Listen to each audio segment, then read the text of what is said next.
Hello and welcome back to the No Notes Podcast. I'm JD. I'm Morgan. And this week we are diving into the wide world of documentaries on the podcast. I think it's safe to say that documentary is one of the least watched genres, for me personally, of film. And I think probably the same for you. Probably, right? yeah. I like to tell people that I like documentaries, but that does not show in the movies that I watch. Yeah. I think if you were to go back through my Letterboxd logs, you would probably see 6 documentaries over the past since I've been logging in 2020. And that's being very generous. So since we started the podcast, really, I know this was an idea you were really passionate about, as we talk about movies and want to learn more about movies as we do this, diving into documentaries and what all they have to offer is something we've talked about for a long time. So before we jump into that, I don't know, or I guess I should say, how we decided to jump into documentaries for us very earnestly. We took the top 5 documentaries on Letterboxd based on average Letterboxd rating, and we watched all of them, more or less. Between the two of us, we've seen all 5 of them. And so today we are going to do just a deep dive into the top 5 Letterboxd documentaries and try to see what we can learn about documentary as an art form, what these films have to say about themselves and about documentary as a whole. So those 5 films we're going to dive into are Stop Making Sense, Paris is Burning, Nathan for You, Finding Francis, Hoop Dreams, and The Act of Killing. Yes. A very versatile list.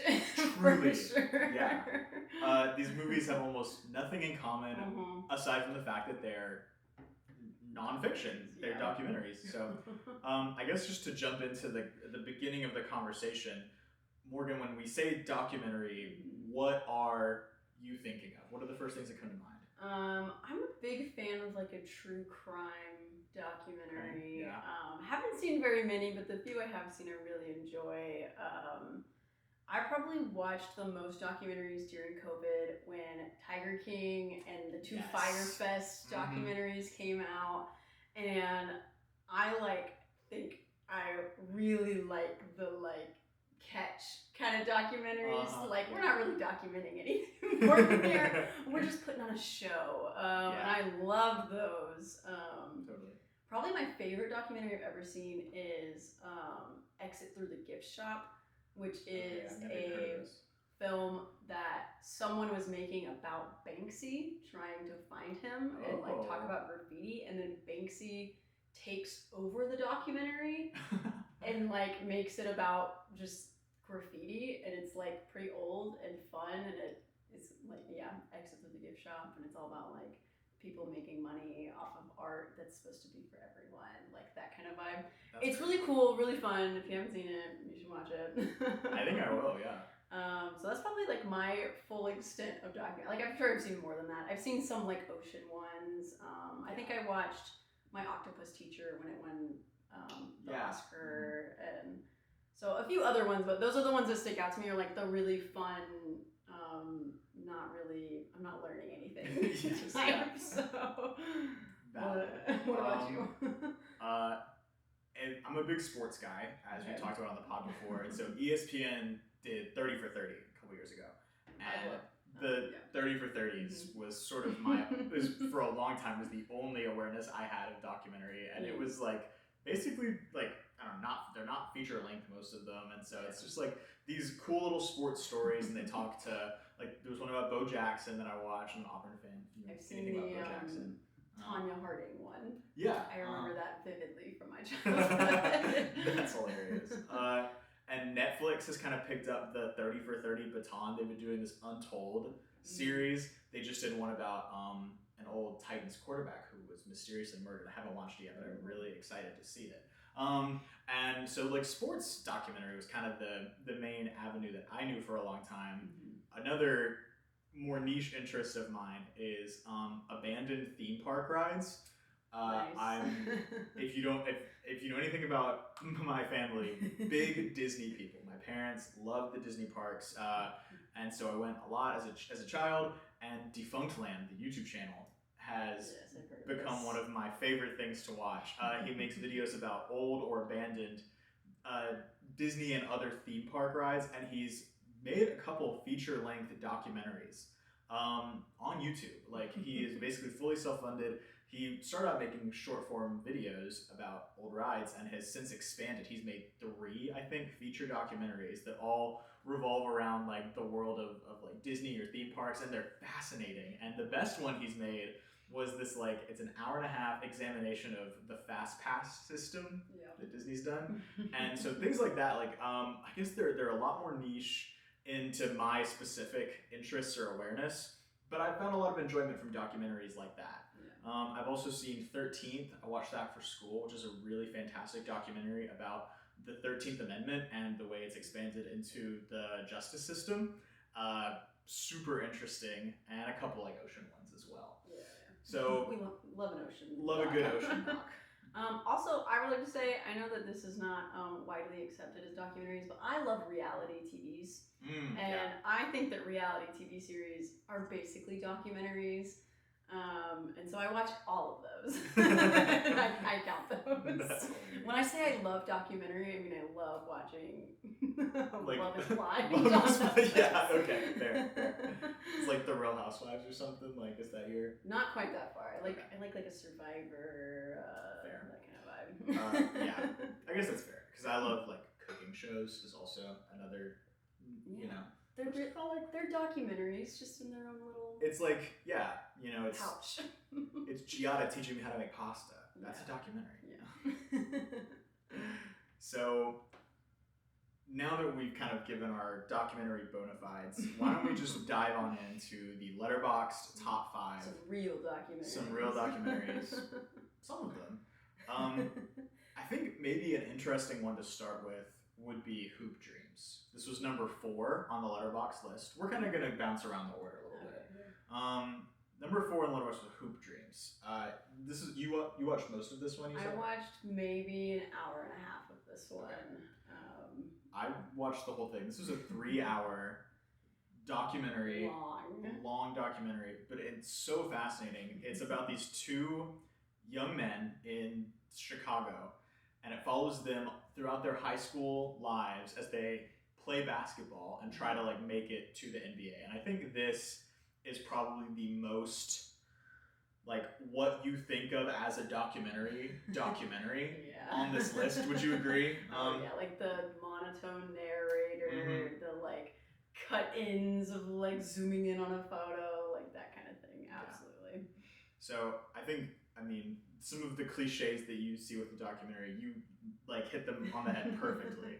And you know, it's like they're just kind of interviewing these kids and their families and asking them to talk about things that are going on. And in the background of all of this, you get to witness these 2 young men's lives. Like, one of them becomes a dad in high school. One of them, like, one of the subplots that stuck out the most to me was one of the kids, Arthur's mom, like, has a lot of health issues when he's like a freshman and sophomore, and then she like overcomes this, starts going to night school, and becomes a nurse at the end of the movie. Wow. And like graduates nursing school. And it's like so emotional, because like even though the whole movie is sort of tracking Arthur and William are the 2 young kids' names, and so we get to watch them grow up and see their careers develop as athletes, just from like a totally objective viewpoint, it seems like. And then in the background, you've got all these storylines, like William's older brother as his like athletic career falls off, and and then Arthur's mom as she like graduates from nursing school, and I'm sitting here like tearing up. And why I think this is an interesting one to start with is because it's like it is so real. Like, yeah, and I think that's because it's like actually following them in the moment. Like a lot of documentaries tend to be after the fact, reminiscing. Yeah. And this one is like literally day to day, like pulling up to their classroom, kind of filming. It's crazy. It really is. Like these families agreed to just have their personal lives kind of be up close and personal. I was reading this was originally supposed to be like a 30-minute short for PBS, and then they followed them for 4 years and got all this footage, and we're like, I think we have like a real movie here. And I want to ask you what you thought. I know you didn't get a chance to finish it, but like, what did you think about this as like a narrative film? Obviously, it's documentary. It's not like narrative, but yeah. Do you feel like from what you got to see, like, were they able to craft like a story, or did you feel like you were just like watching just random segments of people's lives? In the beginning, it definitely was like random segments, but that's because it was like introducing everybody. But once they kind of introduced everybody, it was easy to follow. Like I was kind of watching it in the background too for like maybe the last 30 minutes while I was cooking, and like it kind of kept like recatching my attention of like, ooh, like where is this going? Yeah, it ended up being really fascinating. This honestly probably feels the most like reality TV out of all of the documentaries here that we watched, because it's just like, you know, it's just like what these guys have going on. And sometimes you're watching and it's like, oh, here's this thing where it's like, man, like, I don't know, like William is like having a fight with his girlfriend or whatever. And there's like some element that's relatable. Or Arthur has this friend who's kind of like not a great guy, and he's kind of messing with some shady stuff that Arthur doesn't want to be involved with. But it's like just these real people like putting their lives out on the line for the sake of this like piece of artwork. And it's like kind of nostalgic, like watching them like go through school and like the old like camera quality. There are so many little elements that are so like earnest and relatable because it's just human experience put to film. And so there's something in there, even though neither of us are young black men from Chicago. Like, they're just basic human experience. It's so earnest. There's just these kids who love basketball so much, and they just want to play basketball, and they have all this other stuff going on in their lives, and you can't help but just like lock into random segments of the movie. Like, you don't have to pay like as like close attention, you know. In some ways it almost feels weird to be paying super close attention because it is so personal to them, but you also relate, I felt like, so much to all of the things they were going through. And so like, especially because they had so much of the family involved, that it's like, you know, like when you talk about your family, you are much more real than when you're talking about like your friend. And so you kind of got that like family dynamic between everybody, and like how they were talking about the kids and how they grew up. And I agree. And so this was unlike a lot of other documentaries I think I'd seen. It did really at certain points feel like a super long episode of reality TV, honestly. But I think they're able to, you know, in filming like high school, everyone who's listening has been through high school to some degree. It has an arc to it, you know, like as you start, you're a freshman, you're figuring out your identity. By the time you graduate, it is a solid ending to a period of your life. And so I think that provides the movie with a really satisfying like narrative arc. And then all the little like side story elements, like Arthur's friend, Arthur's mom, and you know, like William's older brother, and kind of the tragedy and the triumph that goes in the middle of all of these things. It feels so real because it's just like, like sometimes like people who get mixed up with shady stuff don't stay in your life, and they're just kind of gone. And sometimes like you're able to overcome something really triumphantly and like become a nurse and like fulfill this dream of yours, and so like all of these little human battles are so well fleshed out, I thought. And the high school time frame really gives it a cool narrative arc. And so I don't know, those are kind of my thoughts on the movie. Very interesting as a movie, like so fascinating because it's a documentary. It goes so differently than how I would expect a narrative to go, but it still does have that narrative structure. But it also feels so real, like things kind of just dip in and dip out, you know. Do you have any like concluding thoughts on Hoop Dreams before we move on? That's kind of it. I didn't finish it, so I don't feel like I have the right to say anything. But I enjoyed the hour and a half. I probably will not go back to it. I'm just not super interested in the basketball part of it. But that's fair. I did like the way it was filmed, and I can appreciate it for that much. Do you feel like it would be fair for you to like kind of give it a rating out of 5, like, or would you abstain? I'll abstain. I would give this one, I think, a solid 4.5. Okay. Maybe a 4. I kind of vacillate between 4 and 4.5. Yeah. But I was so just like fascinated by how well they were able to capture just this like real experience. Yeah. And it was so fascinating and so relatable and so earnest and sweet. I was like, this is cool filmmaking. I think to go sort of next, maybe we talk about number 5 on the list, The Act of Killing. I did not get to finish this one. I really, really liked this one. Yeah. It was dark and crazy, and like I definitely spread it out over a few days, just like mentally. I think if I would have sat and watched the entire thing in one sitting, would have ruined my whole week.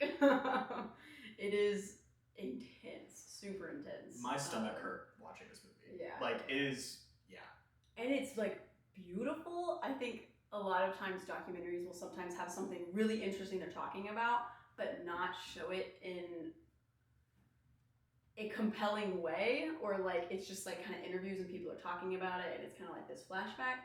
But this one, they are reminiscing, so it's the subject matter. What country is it in? It's Indonesia. Yes. Okay. So these gangsters, what do they call themselves? They call them, well, they're like the Panacea Youth or whatever movement, but they are they call themselves gangsters in English. And they're like super influenced by like American gangster, and but it's really interesting. Talk about how much they love Al Pacino in the movie, which is really interesting. Because they're talking about the act of killing, like how many people that these men have killed. Because they like are with the Communist Party. Yeah. And a bunch of Indonesians were accused, maybe falsely, of being communists, and these gangsters carried out like mass executions. Oh yeah. In the 60s, right? Which I've never even heard about before this, which is crazy. I haven't either. I know. Yeah. Which I'm sure there's a million things like this that I haven't heard about because I went to school in Oklahoma. But it's basically these guys who seem like pretty big names. Like they go to some pretty big people in like the government, and they all like know them. They're all buddy, and they are recreating the way that they killed all of these communists through their own film. So it's super interestingly put, because you're watching these people not only reminisce on all of these crazy evil things that they did and trying to find a way to make it okay with themselves. And some of them are really okay with it, and some of them are really not okay with it. Like they understand the weight of what they've done, and some of them are like, it had to be done. And it's really interesting to see them kind of combat in a few times. But they're doing it in a way because they're making this creative piece together to show what they have done. And some of them like really want to show it accurately, and some of them are like, no, we can't show it accurately. And it's super interesting to see, like, after all these years, how they look back on it and how they remember it like separately as doing the same thing for the same cause. And so you get to see them like being artists and setting up a scene and doing makeup. Like you see them all the time, like in their makeup chairs, and basically recreating everything that they've done for film. And it's so interesting because it's not them just talking about and showing what they did. It's them trying to creatively show people it, and they're artists. Like they really are. Like the one guy, I can't remember his name, but like the main guy really that they follow. Like the leader of the gang. Basically. Yeah, he's like super interested in the art of it and thinks of himself as a creative, and like thinks that what he's doing is super important. And he's probably the most regretful one out of the bunch throughout. Because like at the beginning, he doesn't seem like he's that regretful. Yeah, but then like grows. It's like over the course of making the movie and the director like interviewing him, asking him like pointed questions, he like starts to experience like regret, because he like basically led the like mass executions, like, and you're watching this and it's like, it's horrifying that it's like what these guys did, but then you're right, it's like, but also like some of them have more regret than others, but some of them are like, this is a piece of art, I'm going to show what I did and like represent it. And it's also like coming from them, so you're not hearing someone else talk about like, oh, all these horrible things that these people did and they shouldn't have done it. It's them giving a reason behind it, because they have one. Like everyone has a reason they do anything. And then talking about like the nightmares it gives them and whether or not they like still think it's worth it, and the way they sit and talk about it, because it's a bunch of men. Like there's like 7 or 8 of them sometimes sitting around the table, and they just are like reminiscing like over some beers, like, oh, back in the day, remember when we would bring them out back to this place, and like they would just talk about these murders, and like your stomach, like my stomach hurt. Yeah, and like, they're so casual about it because that was their everyday life. So yeah, this is crazy, really intense, so interesting. Maybe a little slow at times. It is very long, 3.5 hours, I think. It was 2.5. 2.5. I got like an hour and a half in. Yeah, it feels long too. And but it's in Indonesian, like, so you have to really like focus on it. And that's things like as I was like sitting there and like focusing on it and reading it and feeling so like, I don't know, maybe I just had some bad food, but also like the subject matter did not make it better. And so it's like, you know, you have to really pay attention, and it is so dark and gruesome, but also it does like the thing that we always talk about movies doing of like it's showing you a totally different part of the world and a totally different way of life. And it really puts you in the psyche of these guys who think killing is, who thought at a certain point at least that killing was okay. I think what it really does well is just takes like a completely new perspective. Like they're not asking them why they did it or any like big reasons. They're like, just show us.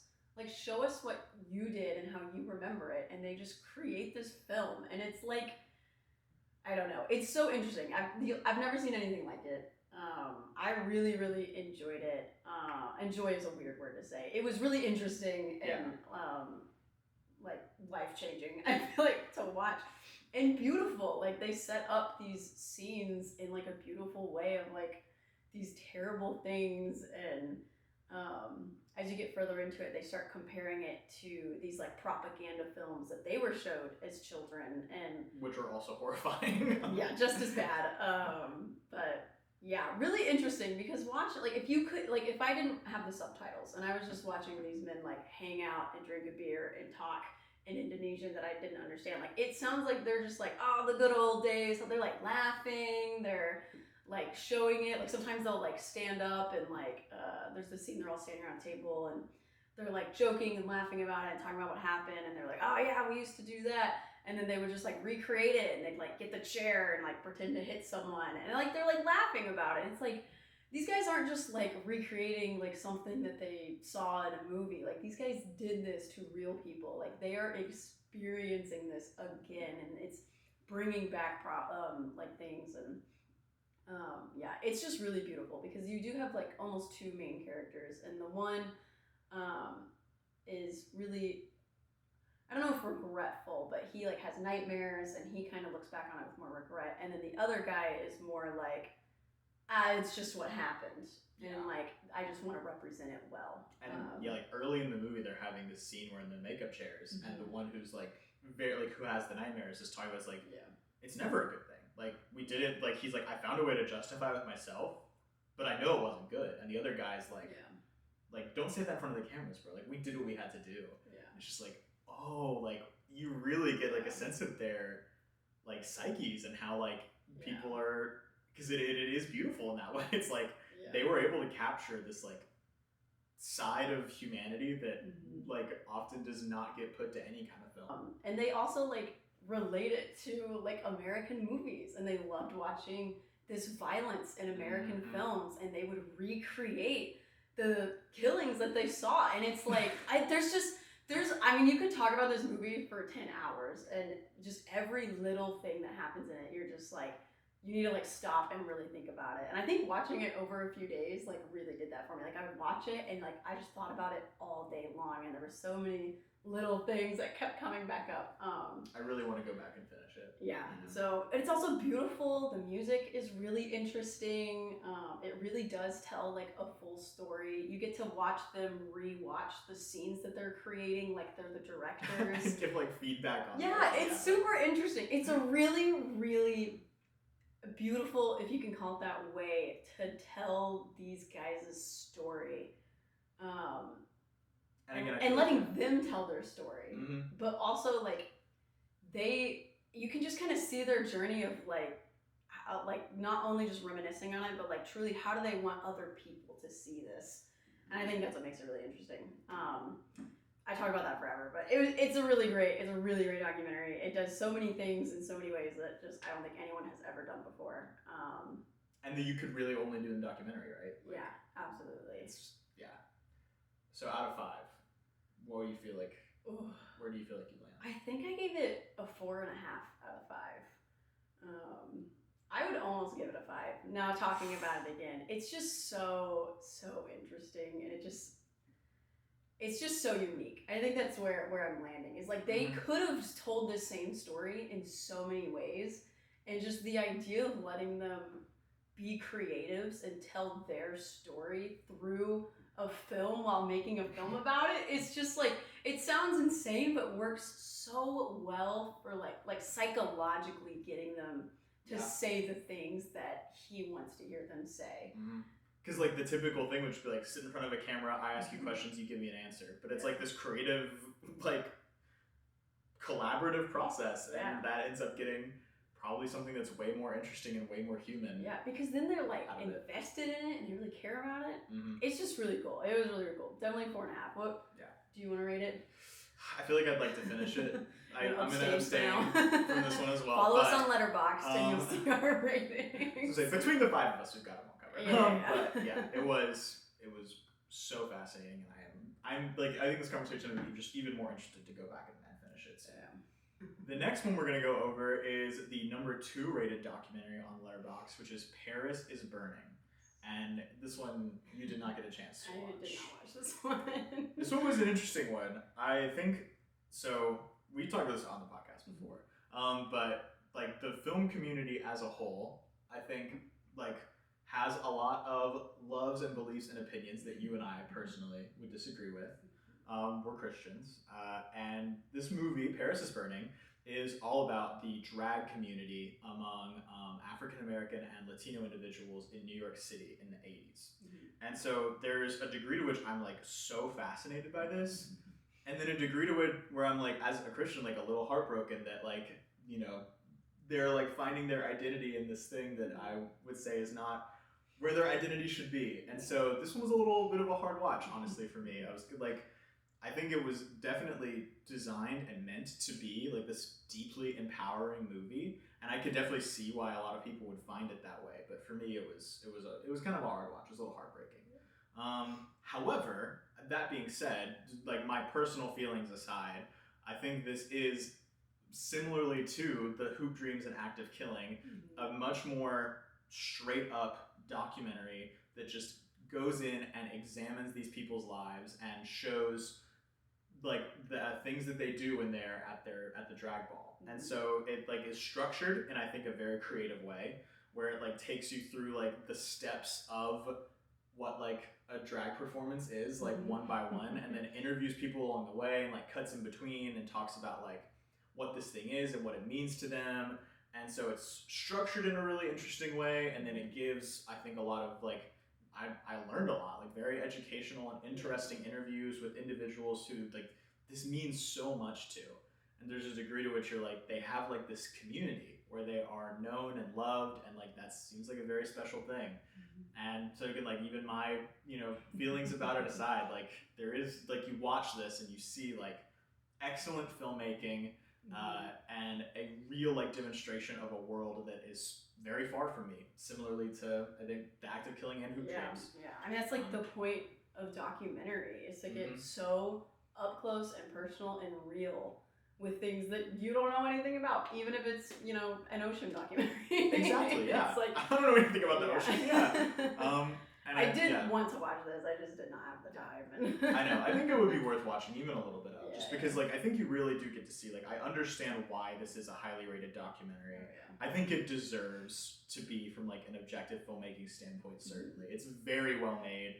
It is made with a lot of care and attention, and it's structured in such a way that provides sort of narrative arcs for its central figures.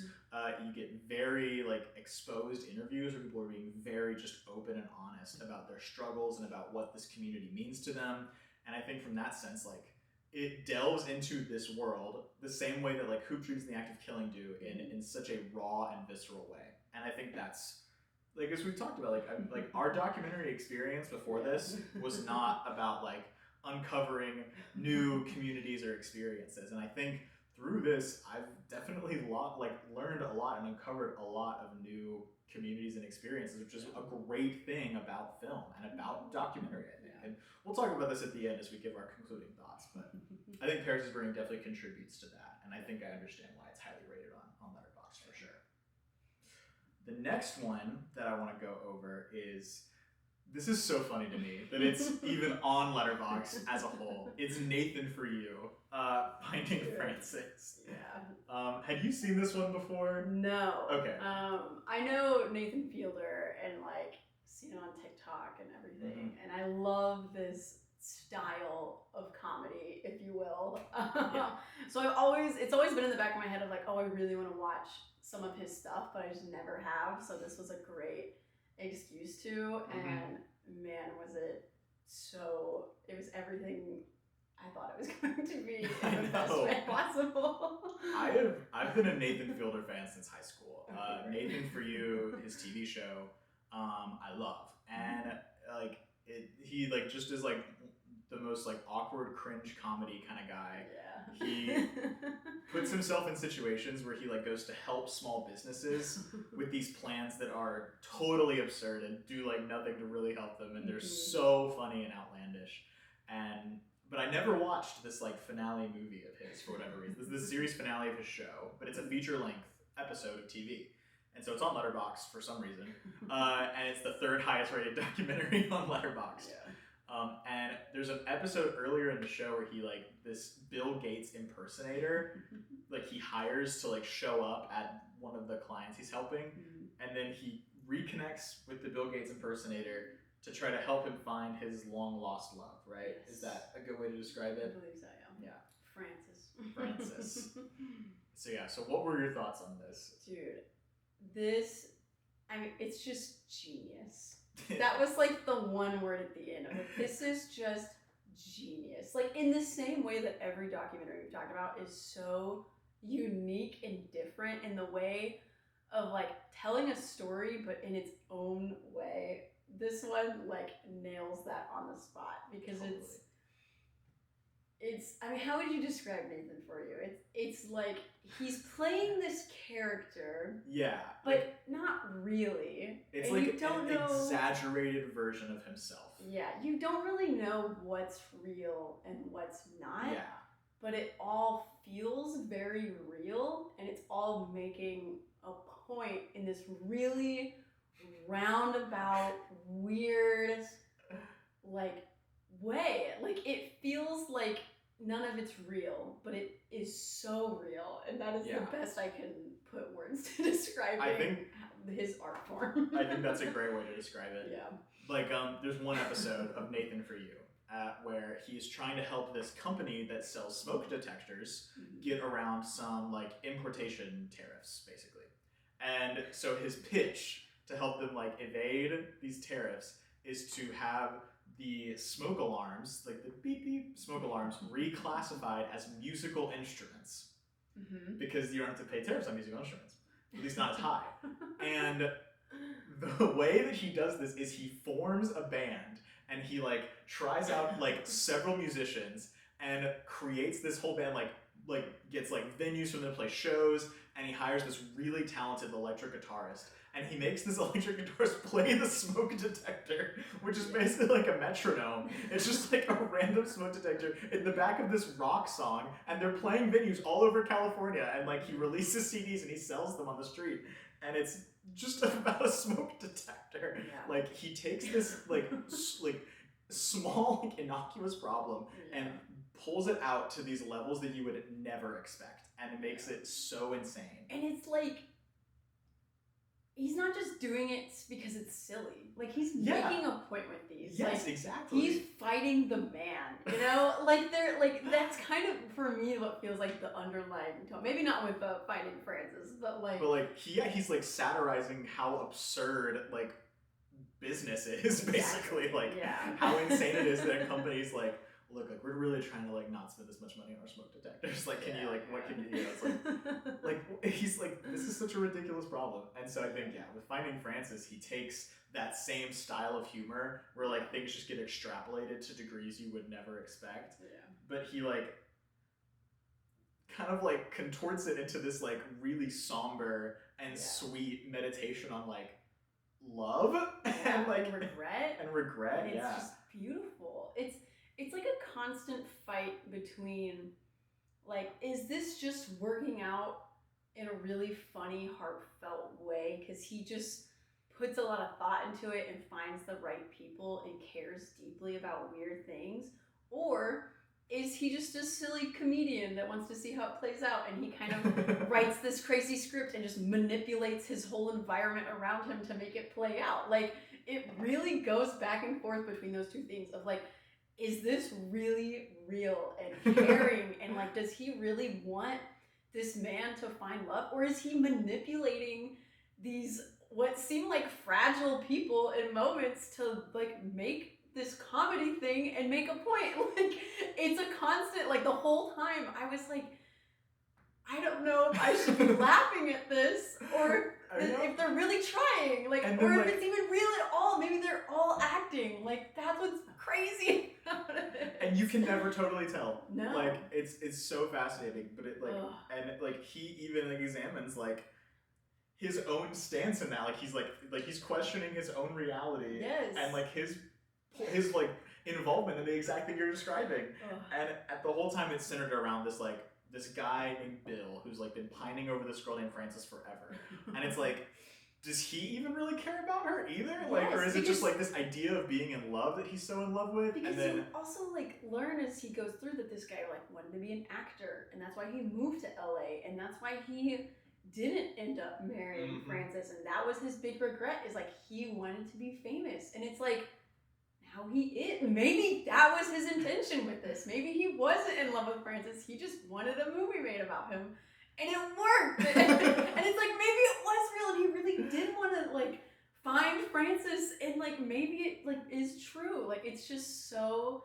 But it also, like, whether it's real or not does not matter, because the story that he tells and the feelings that you feel along with him of the love and regret that he didn't follow through with this love, and the nervousness of like trying to go back to something to not regret it on your deathbed, like that is real. Like, even if all of it's fake, like the feeling that it's giving you is so real.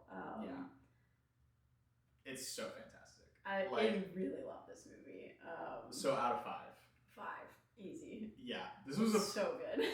This was a 4.5 for me, I know, but like again, like I sit here and think about like all the things. I'm such a big fan of Nathan Fielder and all the things that he does. This really could be a 5 as well. There is this movie called Look Who's Back. Have you ever heard of this? No, I haven't. It's the same concept but flipped.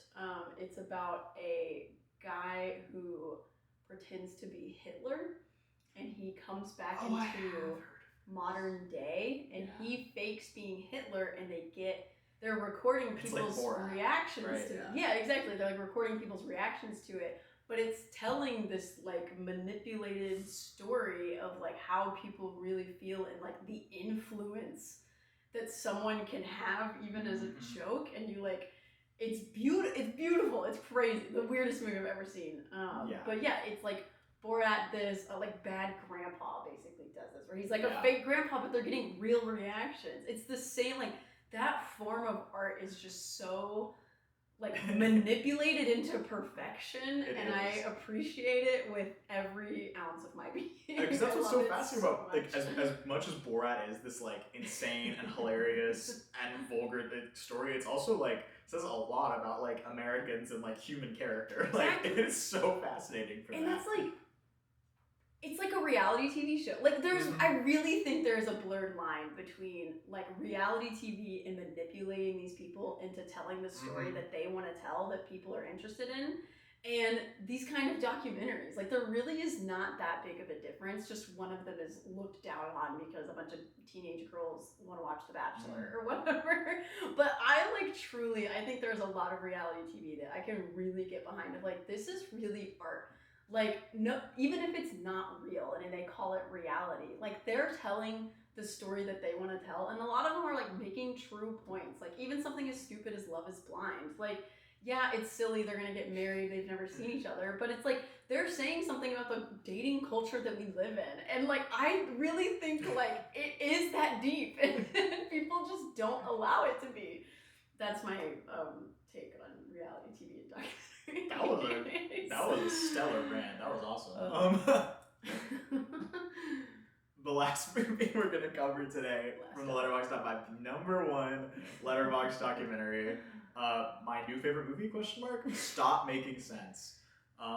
Which is, I was honestly also surprised this was on Letterboxd. Yeah. I don't know what this is doing here. This is a concert movie, like the Taylor Swift Eras Tour movie. Exactly. Yeah. It's literally I didn't know they made these in 1984. Yeah, it's just a filmed concert of talking heads. It's directed by the director of Silence of the Lambs. Wow. I don't know if you knew that. Yeah, isn't that crazy? And it's literally just a concert performance, talking heads, like on a tour. Yeah. But dude, I thought this was so good. I watched this like as I moved recently, and this was like, I was like, this would be a fun one to watch, like as I'm kind of getting packed up or whatever. And I feel like I barely did any packing. I was so engrossed in everything that was on the screen. I sat down and just watched this concert, and it was like I was there.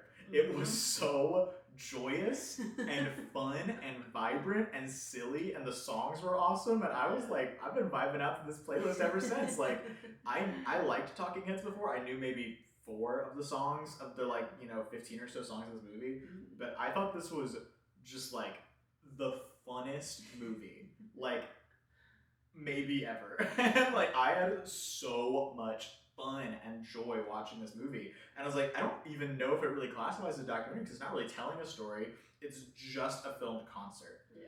So I think it's so interesting that I think it's like one of the best film concerts I've ever seen.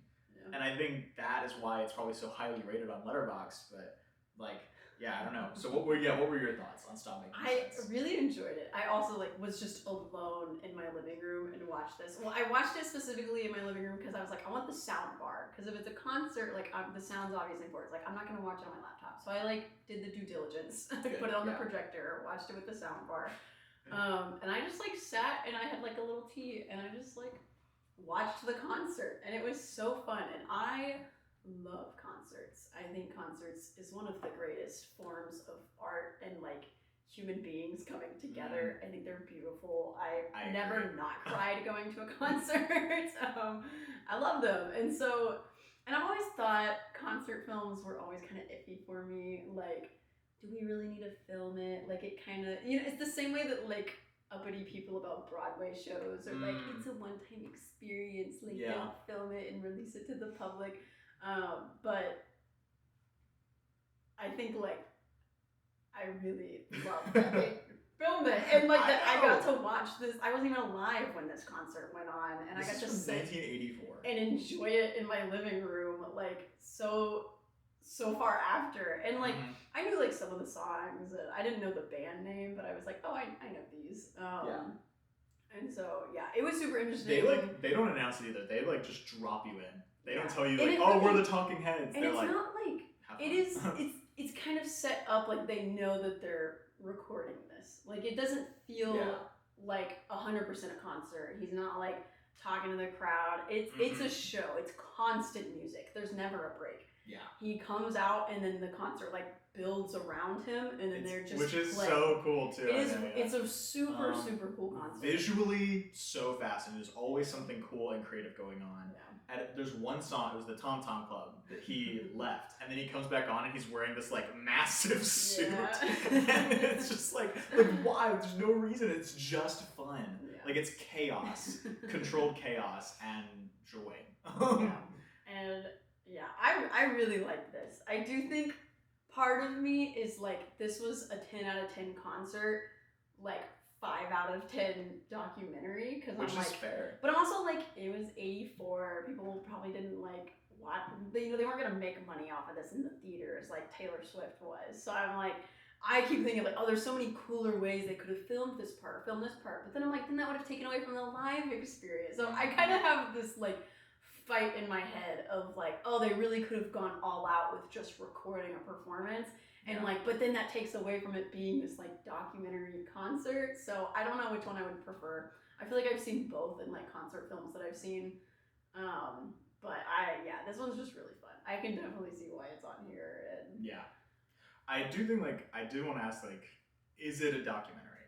I don't think so. I kind of don't think so either. Yeah. It's a concert film, which is fine, but I honestly think that should be its own thing. It's like a piece of history documented. So like maybe because it is like something that like we can look back on and be like, oh, like, you know, this music is different than, you know, this isn't the Taylor Swift tour or whatever. Sure, yeah, so like maybe kind of, I feel like it's got its toes in a lot of water. What is that? What am I trying to say? I don't know. Something in a lot of We're cutting that out. We're cutting that out. It's in a lot We've of been talking for almost an hour. It's okay. it's okay. Yeah. Okay. Stop making sense. Out of 5, what do you give Stop Making Sense? I'd probably give it like a 3.5. Okay. Maybe 4.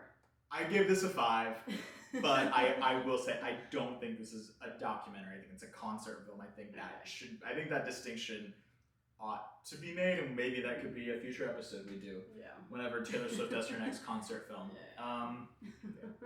So to wrap up this discussion, documentaries. How do we feel about? Do you feel like your take on documentaries changed from before we did this to now? I think so.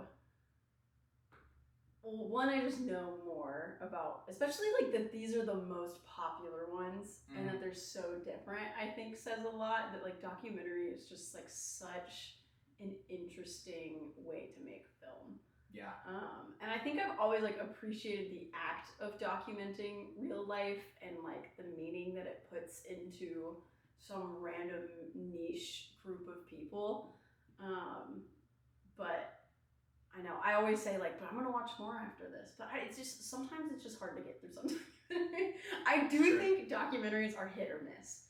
Yeah. Like it's either life changing or it's like the most boring 2 hours you've got to spend in front of it. Yeah. And I do think like I grew up with like a terrible view of documentaries because like every documentary I watched was at school about some boring subject I didn't want to learn about. Yep. And they use like kind of the same like setup as like, so like Hoop Dreams, I think that was my problem with it. It was like I feel like I'm watching something in class. It felt like a school documentary. Yeah, and so I think the more that I watch documentaries that are like Nathan For You and The Act of Killing with these really unique takes on how they film it and how they talk about it, the more in love I fall with documentaries. I think you're right. I think and it would be the same kind of like with narrative films. Sometimes you have a movie like The Blind Side is like a super straightforward, simple movie with like not a ton going on, you know. I will say no offense, but I mean offense. The Blind Side is not a good movie. But for every like The Blind Side, which is just like a super straight down the middle, you have like other really cool and interesting sports movies, like Any Given Sunday or like something like that, like that takes, you know, like a sports story and puts like a really cool, unique twist on it. Or like for every miracle, you have I, Tonya, right? Like, and so I think it's probably the same. Like you could do a really great straightforward, straight down the middle documentary like Hoop Dreams, or you could do a really great, like super fascinating twist on a typical documentary that conveys the same emotion, like The Act of Killing. And it's another style of filmmaking that has so much room, like so much like fertile creative ground that I just don't think I've given enough credit to yet. And I feel like I will now. I think that's going to wrap our conversation on the top 5 Letterboxd documentaries. If you've seen these documentaries, please let us know what you think. Rank them in the comments below. Tell us your favorite documentaries that we need to check out. And please like this video, subscribe, follow us everywhere, TikTok, YouTube, Instagram, Spotify, whatever the case may be. We'll see you guys in 2 weeks.